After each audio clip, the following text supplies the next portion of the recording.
Certaines femmes mènent de front famille et carrière et semblent être venues au monde pour faire évoluer leur époque.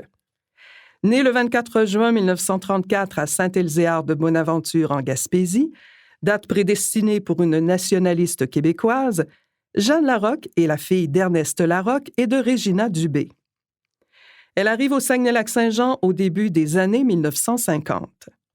Dès l'âge de 8 ans, la précoce lectrice lit tout ce qu'elle trouve, le journal La Patrie, les annales religieuses de sa maman, les petits romans d'amour à 10 sous que ses grandes sœurs cachent sous le matelas et que sa mère juge comme étant mal écrits, plein de fautes et sans rapport avec la réalité.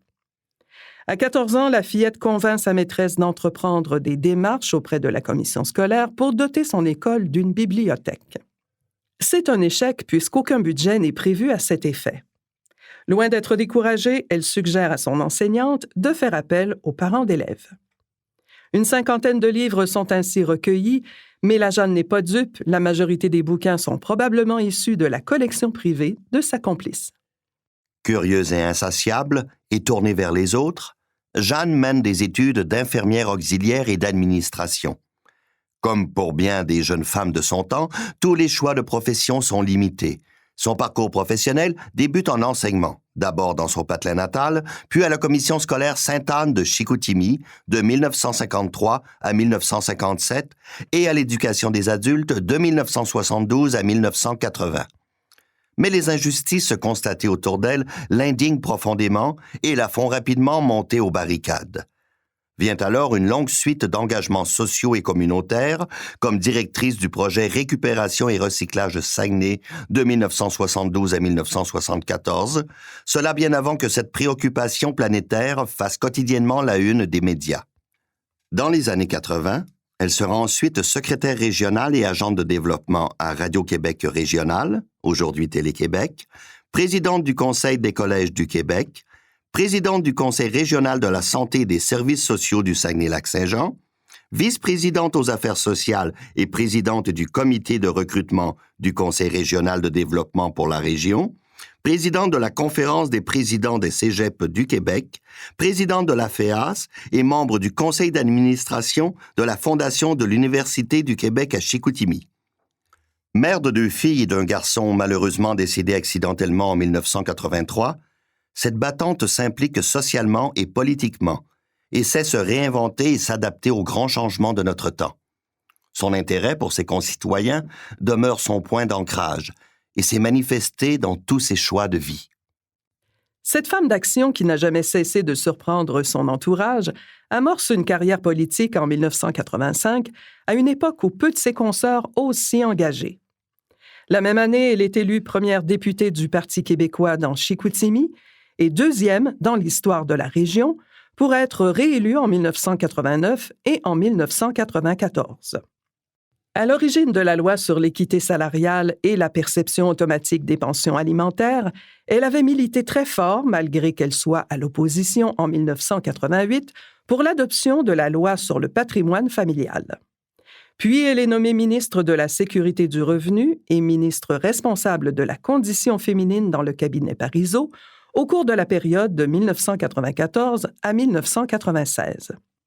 Elle sera également présidente de la Commission de l'éducation de 1996 à 1998. À 65 ans, elle quitte la politique, mais c'est loin d'être l'heure de la retraite. C'est plutôt un tout nouveau pan de son engagement social qui s'ouvre à elle. De 1999 à 2002, elle est présidente de la Régie du cinéma. En parallèle à cette fonction, elle s'implique à l'international à travers la création, avec ses collègues, de la Fondation des parlementaires québécois Culture à partager, qu'elle préside de 1998 à 2006.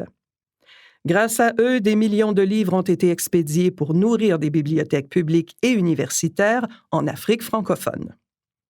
Son retrait de la vie active lui permet par la suite de retourner à ses premières amours, soit l'implication dans plusieurs organismes qui font la promotion de l'éducation, des droits des femmes et de la francophonie. La brillante carrière de cette bosseuse lui aura valu de nombreuses reconnaissances. Au début du millénaire, elle reçoit la Légion d'honneur française, est nommée chevalière et commandeur de l'ordre de la Pléiade, officier de l'Ordre national du Québec, et la médaille d'honneur de l'Assemblée nationale du Québec lui est attribuée.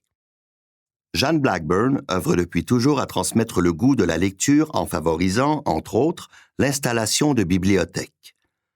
Son amour des livres est le prétexte idéal pour épauler le personnel de la librairie Les Bouquinistes dans leur projet d'acquisition de la dernière librairie indépendante de Chicoutimi en 2021, qu'ils transforment en coopérative pour le bonheur des amants de littérature. Mais la culture possède plusieurs autres dimensions. Le jardinage, par exemple, qui l'a peut-être inspiré à promouvoir l'adoption de notre fleur emblématique, la gaillarde. Un contact avec la terre généreuse qui redonne selon l'attention qu'on y consacre, tout ça à portée de main. La pêche passionne également cette amante de la nature, un moment de détente et d'observation qu'elle partage avec son mari, Gilles Blackburn, avec qui elle construit en 1995 un chalet en bois rond près d'un lac abondant de truites. Exercice libérateur, s'il en est un, suite à la peine et la frustration ressentie au lendemain du référendum, pour cette femme aux convictions indéfectibles qui a vivement collaboré à l'amélioration de la qualité de vie de ses concitoyens et concitoyennes durant toutes ces décennies.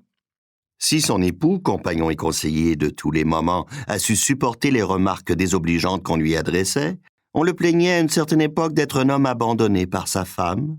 Sa patience exemplaire et son soutien indéfectible ont fait de lui le complice idéal de la vie d'engagement exceptionnelle que fut celle de Jeanne Blackburn.